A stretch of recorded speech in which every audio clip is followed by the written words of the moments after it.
Yeah. Yeah. Steel Valley Elegy. I speak Steel Valley American. Once mills lined the Mahoning River from Youngstown Sheet and Tube's Jeanette Blast Furnace on Briar Hill to Republic Steel and Struthers. Coal intensified to coke turned iron ore into molded ingots that were rolled into slabs, scarf free of impurities, shaped for strength, bridges to span waters, girders for skyscrapers, tanks, ships, guns, and shells to win World War II, machines and factories for our bounty. The workers, honkies from Smoky Hollow, Slovaks from Nebo, Dagos, Polacks, blacks, dressed for combat, hard hats, safety glasses, asbestos coats, steel-toed boots. Beware of breathing tainted air. Open hearth blast furnaces singe eyebrows, sear lungs. Pants on fire, no metaphor. At the last whistle, dehydrated men head for the taverns on tap at each plant gate. Down Boilermakers, a shot of whiskey dropped in a mug of beer. Cash checks, play the bug, stagger home. Men make serious money making steel. A house with a lawn, a Ford or Chevy in the drive. Soot on windows means food on the table. Mills create the weather. Skies dark in daytime, bright at night. Clothes hang in the cellar to avoid black rain. The city called Little Chicago. 85 bombings, Youngstown tune-ups. As Cleveland and Pittsburgh mobsters blow each other apart for control of the bug and other games of chance. Barbers charge $5 for a haircut, 10 to start your car. Crossing the bridge into town, I see the Valley of Ashes in the Great Gatsby, gray heaps of slag, bins of scrap metal, the fuming, rusty orange sulfurous river that might ignite at the flip of a match. Low corrugated buildings topped by tall towers and vent stacks burn off waste gas.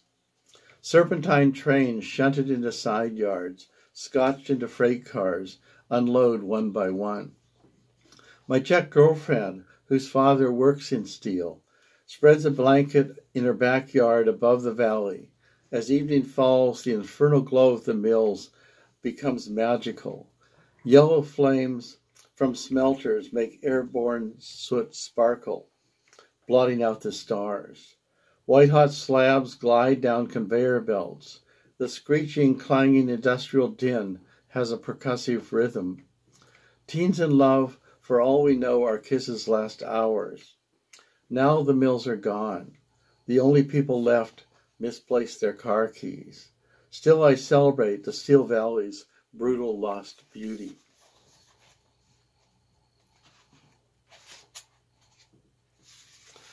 This poem is called How I Left the War and Took Up Basketball. When I was about 10 years old, the Korean War was raging, and at the time I thought it was great to have a war, and I went to Life magazine and looked at war pictures. And this is a poem about how my values change, and I switched, so to speak, over to basketball. So, How I Left the War and Took Up Basketball.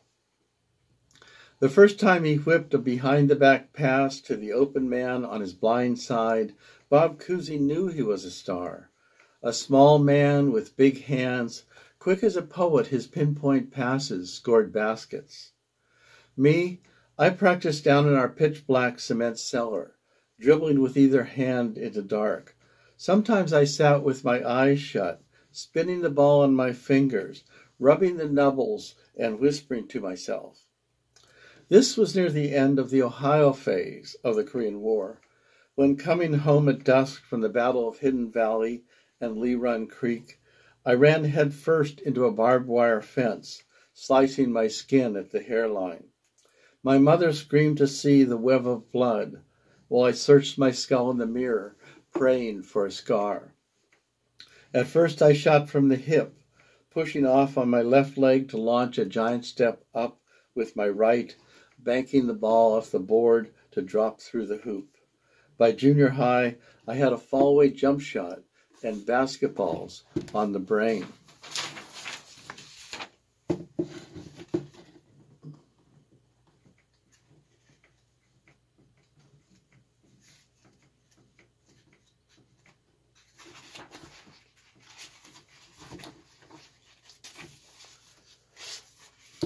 This poem is called An Inside Job.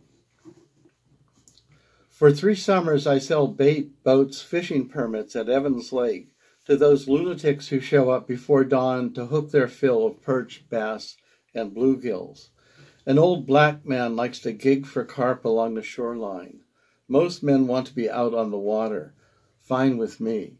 I am free to read a good book by lunch when the fishermen dock drive off with their catch. One morning I am late as usual. Cars are lined up. Men stand hands on hips, scowling as I unlock the gate. But the back door is open. So is the safe. Someone, during the night, has robbed the boathouse. The detective, decked out in a TV trench coat, asks a few questions, paces back and forth, catches my eye. Looks like an inside job. A lie detector would tell. Headquarters in Youngstown, where the usual suspects are wise guys implicated in gangland bombings. I sit in a 3rd-floor room below a bare ball, a strap across my chest, fingers attached. The questioning begins. Yes or no, my options. I affirm my name, address, deny I robbed the safe, or know about the theft. At the end, a dim smile for my inquisitor. I ask how I'd done. Not very good, Bill. And he shows me the zigzagging printout proclaiming my guilt. Either you did this or you know who did, I was told. We have your address. You'll be hearing from us. For weeks I rarely slept. The crime remains unsolved.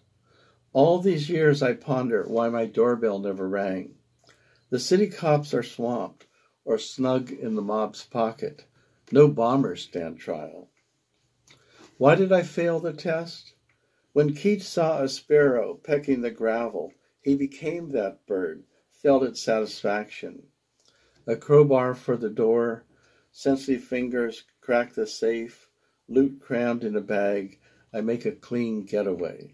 In my defense, I plead poetry.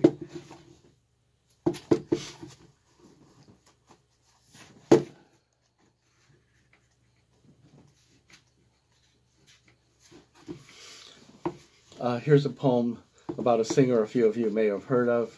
It's entitled Dylan.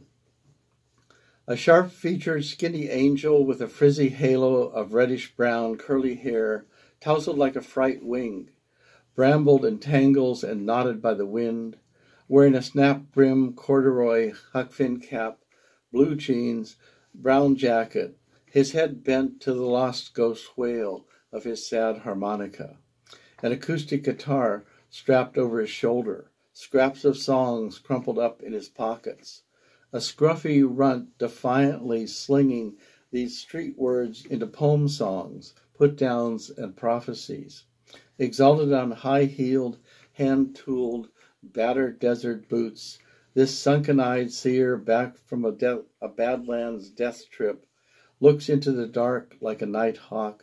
With grim wit he whines his rhymed visions, the poetry of apocalypse.